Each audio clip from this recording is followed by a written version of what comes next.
The Moto GS has just been unveiled by Motorola as a slight refresh compared to its Moto G model. In this particular scenario, if we observe this conventional nomenclature where the letter S is appended to the designation when we are referring to a minor update, so in this instance, the primary update has been the camera sensor, as the remaining specifications continue to be highly similar to those of the preceding model. But let me tell you all about him. They're going to offer us a design very similar to what Motorola is presenting in this generation, with cameras that are enclosed in a module that has a certain relief. The colors are quite pleasant, but it boasts a straightforward 6.56-inch screen with high-definition resolution and LCD technology, which provides a clear and vibrant visual experience. It also possesses a 90 Hz refresh rate, and obviously, as you can see in the images, it has considerably thick bezels because it is an entry-level device, unlike more expensive devices that opt for much smaller bezels in order to maximize screen-to-body ratio. Except for Samsung. And just as Motorola had previously promised, all their releases will come with Gorilla, although obviously with different levels of protection. So this, as their most basic release, comes protected with Gorilla Glass version 3 for enhanced durability. Furthermore, it has a thickness of 799 mm and weighs 178 g, positioning itself as a very lightweight device. This is something that needs to be highlighted because sometimes low-cost devices opt for slightly older technologies, and that's why they end up being a bit thicker and heavier devices.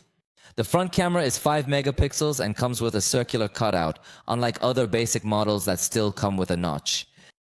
In the rear, it is equipped with a 50 megapixel camera, and the second camera is merely for display. It is capable of supporting full HD video recording as it utilizes the Unisoc Tiger T processor for enhanced performance. It's a processor that we have already tested on other devices, and it really gives us a basic experience.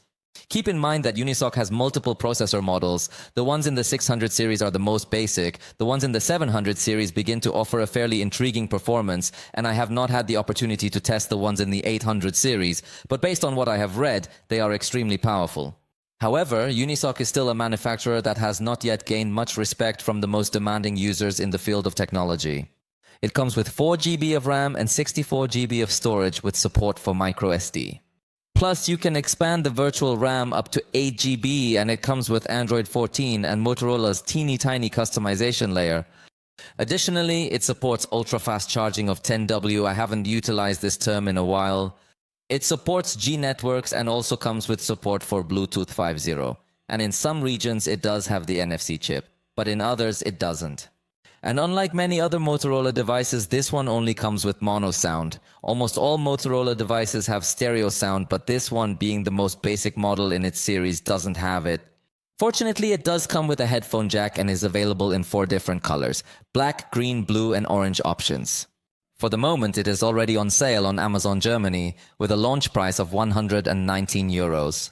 On the screen, you see the reference price in other currencies so you can get an idea, although remember that the prices here are not the same as the ones over there. As you can see, the main difference is the 50 megapixel camera, which in the Motorola Moto G is only 13 megapixels. The rest of the specifications remain the same.